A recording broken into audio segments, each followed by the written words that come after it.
हाँ जी, सभी लोग सही हो? ठीक है सभी के सभी? चलिए शुरू करते हैं फिर आज की वीडियो को।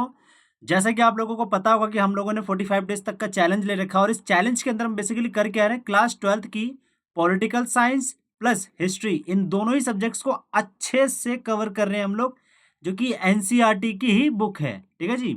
और इसके अंदर हम जो है एमसीक्यू के माध्यम से सभी के सभी क्वेश्चंस को हम सॉल्व कर रहे हैं और आज है हमारा डे 9 जिसका अंदर चैप्टर आपका नया शुरू हो रहा है। चैप्टर का नाम है विचारक, विश्वास और इमारतें। इसी के अंदर आप महात्मा बुद्ध और महावीर जैन के बारे में पढ़ते हो, ठीक है? और ये चैप्टर काफ़ी ज़्यादा इंपॉर्टेंट है, इसीलिए मैंने आपका यहाँ पर इंपॉर्टेंट का लोगो भी लगा रखा है। इसको आप प्लीज़ अच्छे से देखिएगा और नोट्स ज़रूर बनाइएगा।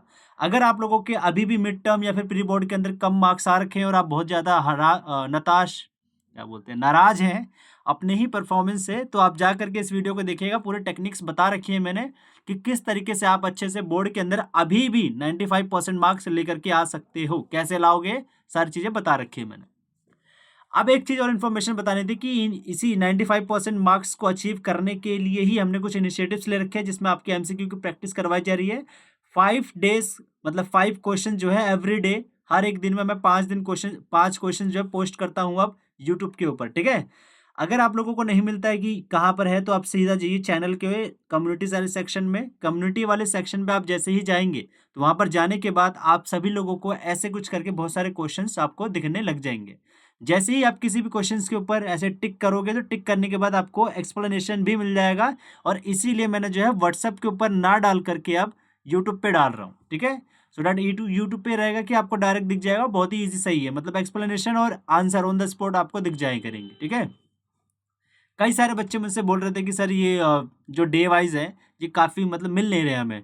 तो सिंपल सी बात है भाई, देखो जो कम्युनिटी वाला सेक्शन है, जैसे आप वीडियो होम पे जाओगे, होम के बाद आपका आएगा वीडियो, वीडियो के बाद यहाँ पर देखिए प्लेलिस्ट मिलेगा। प्लेलिस्ट पे जाइए, प्लेलिस्ट पे जाने के बाद आपको ऐसे मिलेगा क्लास 12th हिस्ट्री, ऐसे एमसीक्यू सीरीज। इसी पे जा करके क्लिक करिए और डे वाइज मैंने यहाँ पर सबका अरेंजमेंट कर रखा है, जा करके देखिए। और सेम चीज़ आपका मैंने पॉलिटिकल साइंस के लिए भी किया हुआ है, जा करके देखिए। बहुत ही ज़्यादा बेनिफिट होगा, मैं आपको बता रहा हूँ, ठीक है? और 45 डेज चैलेंज के अंदर हमारा आज डे है 9, ये हिस्ट्री का हो गया और ये वाला अपना पॉलिटिकल साइंस का हो गया। ओके, चलिए शुरू करते हैं फिर आज की अपनी valley video. I mean first part है ये हमारा। पहला क्वेश्चन है आपका, सांची के स्तूप की रक्षा में महत्वपूर्ण भूमिका किसने निभाई? आप सभी को पता है कि जो सांची है, सांची एक जगह का नाम है जो कि भोपाल के अंदर ही पड़ता है, ठीक है जी? भोपाल के अंदर पड़ता है, सांची जगह का नाम है। और भोपाल किसकी राजधानी है? ये मध्य प्रदेश की राजधानी, याद रखिएगा इस चीज को। कई बार तो देखता हूँ किसी को पता ही नहीं होता भोपाल है कहाँ आखिरकार। भाई वो मध्य प्रदेश के अंदर है, याद रखिएगा। और सांची का जो स्तूप है, मतलब जो बौद्ध धर्म से रिलेटेड अशोक ने और बाकी राजाओं ने जो है स्तूप वगैरह बनवाए थे, उन्हीं में से एक स्तूप सांची के अंदर बनवाया था। मतलब सांची एक जगह का नाम है जी, ठीक है? तो सांची के अंदर बनवाने के बाद, जो कि मध्य प्रदेश भोपाल के अंदर पड़ता है, तो उसका नाम पूरा पड़ जाता है सांची का स्तूप। तो इसके संरक्षण में सबसे ज्यादा भूमिका आप सभी को पता है किसने बनाई थी? शाहजहां बेगम ने इसकी जो है भूमिका सबसे ज्यादा बनाई थी। आप सभी लोगों को इसके बारे में अच्छे से पता है। यहाँ पर एक चीज देखिएगा कि जब सबसे ज्यादा इंपॉर्टेंट भूमिका की बात आए तो याद रखिएगा शाहजहां बेगम ने करवाया था। और अगर आपसे पूछे कि पैसा पैसा यानी कि अनुदान देने में, पैसा वगैरह उनकी सुरक्षा करने के लिए पैसा वगैरह कौन कौन देता था, तो याद रखिएगा शाहजहां बेगम, जो कि खुद एक औरत है, वो देती थी। और उनकी जो उत्तराधिकारी थी वो कौन थी? सुल्तान जहां बेगम, ये इनकी बेटी है, तो इनको आप अच्छे से याद रखिएगा। ये दोनों जो इन दोनों लोगों ने ही जो है इसके रख रखाव के लिए पैसा वगैरह जो है डोनेट किया हुआ था। सेकंड क्वेश्चन, और काफी इंपॉर्टेंट क्वेश्चन, इसको स्टार मार्क करिएगा, ठीक है? ऐसे क्वेश्चन ही आपके बोर्ड के एग्जाम के अंदर आने के बहुत ज्यादा चांसेस होते हैं। पूछा जा रहा है कि ताज उल इकबाल तारिक भोपाल, ठीक है जी? ताज उल इकबाल तारिक भोपाल किसकी आत्मकथा है ये, ठीक है? तो अभी हमने डिस्कस करा कि ये नवाब हिमुद्दौला नहीं हो सकता, शाहजहां बेगम हो सकता है, सुल्तान जहां बेगम अभी हो सकता है, बहादुर शाह जफर नहीं हो सकता, बिकॉज ये आपकी भोपाल से रिलेटेड है। इन दोनों में से किसी एक का ही है, तो जिसका राइट आंसर हो जाएगा आपका शाहजहां बेगम। तो इसको अच्छे से आप याद रखिएगा। इसके लिए मैंने यहाँ पर लगा रखा, और ये है वो शाहजहां बेगम जिन्होंने काफी ज्यादा इंपॉर्टेंट रोल प्ले किया था। अब एक क्वेश्चन पूछा जाता है आपका, ये जरथुस्त्र, ये जैसे हमारे यहाँ पर महावीर जैन और महात्मा बुद्ध जी रहे हैं ना इंडिया के अंदर, वैसे ही एक देश है इन चारों में से वहां पर इस नाम के व्यक्ति थे जिन्होंने अलग से एक अलग ही नया धर्म वगैरह जो है स्टार्ट कर दिया। तो इन जैसे महान चिंतक जो है कौन से देश से संबंधित है, आप सभी को पता होगा। इसका राइट आंसर हो जाएगा आपका सी, ईरान। ठीक है, और बताइएगा जरूर कितने आपके सही हो रहे हैं। तो यहाँ पर देखिए लिखा भी है कि फर्स्ट, ये लिखा ना, फर्स्ट शताब्दी बीसी, यानी कि फर्स्ट सेंचुरी बीसी के अंदर, ईसा पूर्व के अंदर, ये विश्व इतिहास का जो है एक महत्वपूर्ण मोड़ माना जाता है। याद रखिएगा, विश्व इतिहास का बोला जा रहा है। जब बोले कि भारत के इतिहास का, तो आपको पता ही है कौन सा वाला है, वो अलग था। ठीक है, जब मगध वगैरह 16 महाजनपद, लोहे के फाल की उपलब्धि होगी, एग्रीकल्चर में ज़्यादा बढ़ोतरी हो जाती है, ठीक है जी, नदियों का पानी अच्छे से आने लग जाता है, तो ये अलग वाला है। वो भारत के लिए ये विश्व इतिहास की बात कर रहा है। तो इसके अंदर जो है आपका ईरान में जरसूद्र जैसे चिंतक, चीन के अंदर खुद संगी जैसे चिंतक, और यूनान में सुकरात, प्लेटो, अरस्तु जैसे चिंतक, और भारत के अंदर महावीर, जैन और बुद्ध जैसे चिंतक। इन सभी के बारे में अच्छे से याद रखिएगा, चीन भी याद रखिएगा। ठीक है, बाकी यूनान, सुकरात, ये सब तो आपको पता होता ही होता है। नेक्स्ट क्वेश्चन मेरा खैर वही है। देखिए, सुकरात, प्लेटो और अरस्तु जो है कहाँ से थे, यूनान से थे, आप सभी को अभी पता चल चुका है। नेक्स्ट क्वेश्चन, अच्छा ये तो वही है। अगला क्वेश्चन देखते हैं, काफी इंपॉर्टेंट क्वेश्चन है भाई, इसको मार्क कर लीजिएगा, बता रहा हूं मैं। ठीक है, बोला जा रहा है कि ऋग्वेद का संकलन कब हुआ था। संकलन मतलब कब लिखा गया वगैरह चीजें। तो इसका संकलन वगैरह जो लिखा वगैरह है वो कब किया गया था, आप सभी को इसका राइट आंसर पता है क्या है, 1000 बीसी से लेकर के 1500 बीसी। याद रखिएगा, इसमें अगर देखा जाए तो ये ऑप्शन ऑलरेडी गलत हो जाता है। क्यों? क्योंकि 1500 बीसी से 1000 बीसी मतलब पहले लिखी गई, उसके बाद जा करके आप पूछ रहे हो, मतलब समझ रहे हो, अलग चीज़ें। अगर किसी को बीसी और एडी का कॉन्सेप्ट नहीं पता तो जा करके मेरी प्लेलिस्ट देख लीजिएगा, वहाँ पर मैंने समझा रखा है। उस टाइम आपको समझ में आएगा कि ये ऑप्शन ही गलत है, क्योंकि 1000 पहले आता है, फिर 1500 बाद में आएगा। ठीक है, सेम चीज़, मतलब छोटी वैल्यू पहले आएगी, बड़ी वैल्यू बाद में आएगी। तो ये ऑप्शन सही है, लेकिन ये 1000 के इर्द गिर्द नहीं है, तो ये गलत हो गया। और ये ऑप्शन भी सही है, छोटी है लेकिन बाद में बड़ी है ना। तो इसका राइट आंसर वैसे आपका ऑप्शन नंबर ए है, 1000 बीसी से लेकर के, यानी कि 1000 ईसा पूर्व से लेकर के 1500 ईसा पूर्व के बीच में ये आपकी चीज लिखी गई थी। और एक और चीज, काफी इंपॉर्टेंट चीज है भाई, मैं बता रहा हूँ, ऐसे ही क्वेश्चंस बनते हैं, वेरी वेरी इंपॉर्टेंट है, मैं बता रहा हूँ। ठीक है जी, देखिए, बोला जा रहा है कि ऋग्वेद के अंदर ना 3 देवताओं के बारे में जिक्र किया गया। कौन कौन से 3 देवता हैं? अग्नि, इंद्र और सोम, यानी कि अग्नि, इंद्र और सोम देवता। ठीक है जी, इन 3 देवताओं के बारे में अच्छे से डिस्कस किया गया। तो याद रखिएगा, जब कभी भी देवता की बात आए तो सीधा बोलिएगा IAS। IAS की जो है बात की गई है ऋग्वेद के अंदर, मतलब इंद्र, अग्नि और सोम देवता के बारे में बात की गई है। ट्रिक है, आप याद रख सकते हैं। अगला है क्या, कुटागारशाला का शाब्दिक अर्थ क्या है। कुटागारशाला काफी इंपॉर्टेंट चीज है भाई, मैं भी आपको बताऊंगा इसके बारे में। ठीक है, और इनफैक्ट मैं ये बोलूंगा कि 85 पेज नंबर के अंदर, ओल्ड एनसीईआरटी के अंदर, पुरानी वाली जो एनसीईआरटी है उसका 85 पेज नंबर है, उसको अच्छे से पूरा का पूरा पढ़ डालिए, काफी इंपॉर्टेंट चीज है। ठीक है, तो खैर इसका राइट आंसर हो जाएगा नुकीली छत वाली झोपड़ी के बारे में। ठीक है, अब देखिए मैंने कुछ लिख रखा है, देखिए क्या लिखा है कि जो कुटागारशाला है, इसका मतलब क्या होता है, नुकीली छत वाली झोपड़ी। ठीक है, इस झोपड़ी के अंदर होता क्या था कि 2 विद्वान आते थे, आपस में बातचीत करते थे। बातचीत मतलब कंपटीशन वगैरह होता था इसके अंदर। ठीक है, लिखा भी है, एक शिक्षक अपने प्रतिद्वंदी, प्रतिद्वंदी का मतलब होता है कॉम्पिटिटर, आपसे विरोध में जो आपसे बातचीत कर रहा है, जो कंपटीशन में है आपके, उसकी बात करिए। तो इन दोनों के बीच में ना, मतलब वैचारिक रूप से बातचीत चलेंगी। अगर ये बंदा अपने विचारों को इसको इन्फ्लुएंस कर देता है, तो भाई साहब इसका जो भी अनुयायी होगा, यानी इसके जो भी शिष्य होंगे, और ये खुद, ये सारे के सारे इसके शिष्य बन जाएंगे, बिकॉज इसने अपनी बात मनवा ली है इन लोगों के द्वारा, मतलब इन सभी के द्वारा। तो ये एक जगह होती थी कुटागारशाला, वहीं पर जो है यहाँ पर ये सारी चीजें डिबेट वगैरह, डिस्कशन वगैरह चला करती थी। और कुटागारशाला क्या है, नुकीली छत वाली झोपड़ी के अंदर बेसिकली सारी चीजें कर रहे हैं।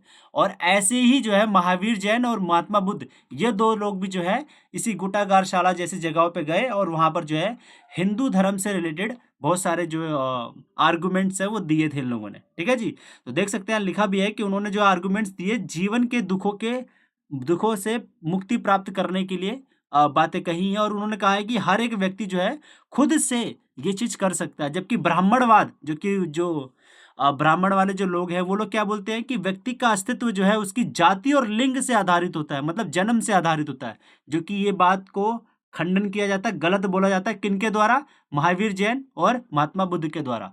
तो ये कुटागारशाला काफी इंपॉर्टेंट टर्म है, इसको याद रखिएगा। ठीक है जी, अगला क्वेश्चन है, और ये काफी इंपॉर्टेंट क्वेश्चन है, काफी इजी क्वेश्चन में लेकिन इंपॉर्टेंट भी है। वो क्या है, छंदोग्य उपनिषद। उपनिषद भी एक तरह से फिलॉसफी वाली जो बातें होती है ना, दार्शनिक वाली, दर्शन वाली जो बातें होती है कि जीवन क्या होता है, मृत्यु क्या होता है, ऐसे जो कुछ टॉपिक्स होते हैं ना जीवन से रिलेटेड, उनको उन सभी टॉपिक्स के बारे में उपनिषद के अंदर जो है लिखा गया है। तो छंतोग्य उपनिषद के श्लोके की भाषा जो है क्या थी? ये इंपॉर्टेंट क्वेश्चन पूछा गया है। आप सभी को पता होना चाहिए कि ये उपनिषद हो गया, ऋग्वेद हो गए, 4 वेद थे ना, 4 वेद हो गए, इन सभी की भाषा जो है आपकी वो संस्कृत भाषा है, ठीक है?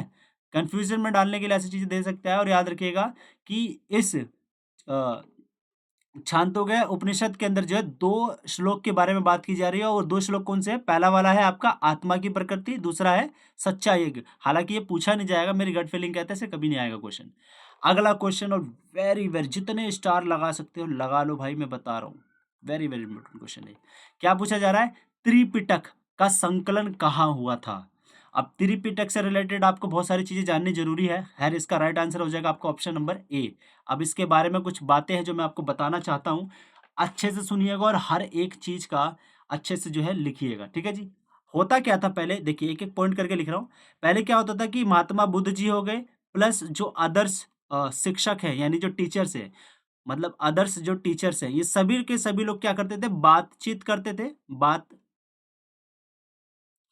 बातचीत प्लस बातचीत हो गई या फिर कोई चर्चा हो गई, इन चर्चा का जो माध्यम होता था ये मौखिक रूप से करते थे। कैसे करते थे? मौखिक रूप से, ठीक है जी? मतलब बोल करके जो है अपनी शिक्षाओं के बारे में, अपने जो व्यूज़ हैं उनके बारे में जो बताते थे वो लोग, ठीक है?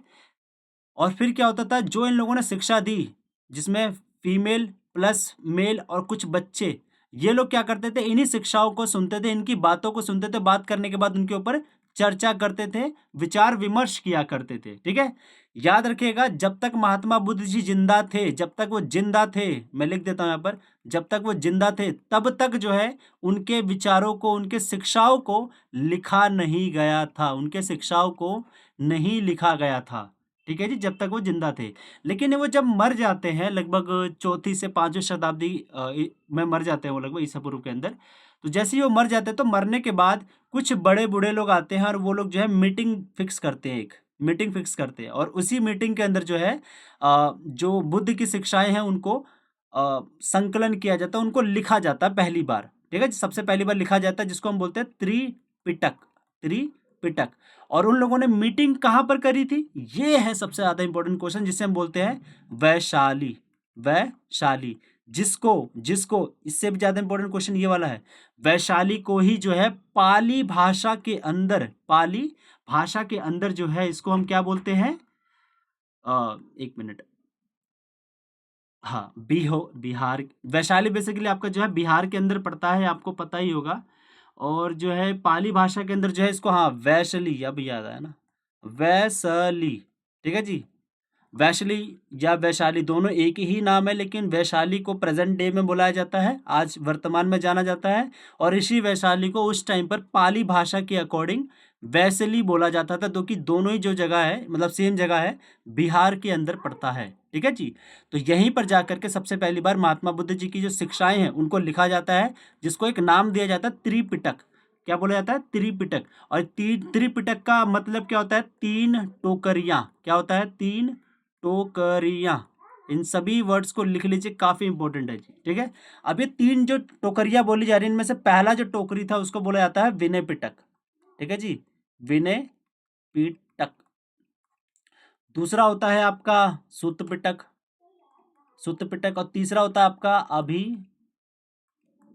पिटक, अभिधम्म पिटक। इन तीनों के अंदर क्या क्या है, यही आपसे क्वेश्चन पूछा जाता है, बहुत बार आया है। इनफैक्ट विनय पिटक वाला तो क्वेश्चन आया भी हुआ है। तो विनय पिटक के अंदर क्या होता है कि संघ हो गया, संघ यानी कि जो लोग, जो महात्मा बुद्ध जी के जो फॉलोवर्स थे, ये लोग जहां पर रहते थे, जिस मठों के अंदर रहते थे ये लोग, मठों मतलब जो जगह है रहते थे, रहने के क्या नियम है, क्या रूल्स है, वो सारी बातें जो है, रहने के जो नियम है वो सारी बातें जो है इस विनय पिटक के अंदर लिखी जाती थी। और महात्मा बुद्ध जी की जो शिक्षाएं हैं, मतलब कि बुद्ध की जो शिक्षाएं हैं, वो सारी चीजें यहाँ पर लिखी जाती है, ठीक है जी। और महात्मा बुद्ध जी जैसे लोग हो गए, वगैरह जो लोग हो गए, उन लोगों ने जो दर्शन के ऊपर बातें कही है, मतलब यही कि फिलोसफिकल बातें, दार्शनिक बातें, जैसे कि जीवन क्या है, मृत्यु क्या है, मृत्यु के बाद हमें कहाँ जाएंगे, है ना? क्या हमें तेल के उसके अंदर खंगोल उबाला जाएगा कि नहीं जाएगा? ऐसे कुछ क्वेश्चन जो है इन लोगों ने यहाँ पर इस अभिधम्म पिटक के अंदर रख रखे हैं, ठीक है?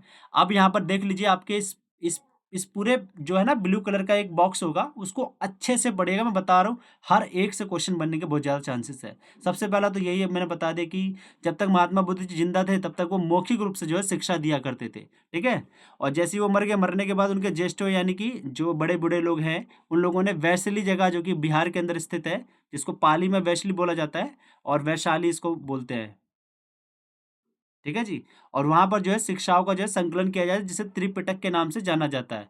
अगला चीज़ क्या है ध्यान देना, वो देखिए विनय पिटक में क्या है, सब चीज़ें बता दी है। यहाँ से ज़रा पढ़िएगा क्या लिखा हुआ है कि जब बौद्ध धर्म श्रीलंका जैसे नए इलाकों में फैला, तो वहाँ पर जो है दीपवंश का मतलब क्या है? दीप का इतिहास, और महावंश मतलब महान इतिहास। इन जैसे 2 ग्रंथों का जो है निर्माण होता है कहाँ पर? श्रीलंका के अंदर, जिसको बोलते हैं बौद्ध इतिहास के बारे में निर्माण हुआ है। और याद रखिएगा, जो बौद्ध धर्म के इतिहास हो गया या ग्रंथ वगैरह हो गए, जो अलग-अलग क्षेत्रों में जाकर के लिखे जा रहे हैं, उनकी जो भाषा वो क्या है, वो काफ़ी इम्पोर्टेंट हो जाती है, जो कि है पाली भाषा, संस्कृत भाषा, चीनी भाषा और तिब्बती भाषा। ये सारी चीज़ें ना काफ़ी ज़्यादा इम्पोर्टेंट हो जाती हैं आप लोगों के लिए। तो अभी आई नो कि वीडियो थोड़ी लंबी बन गई है, तो बट ठीक है जी। अगर सपने बड़े देखे हैं तो एफर्ट्स भी ज़्यादा लंबे डालने ही पड़ेंगे, ठीक है? वीडियो को ना 1.5x पे करके देख लिया करो, कोई इश्यू नहीं होता, ठीक है? तो आप जा करके देखिएगा, सारे क्वेश्चंस को अटेम्प्ट करिए, और अभी के लिए हम इस वीडियो को यहीं पर विराम देते हैं। Thank you so much, love you all, bye bye.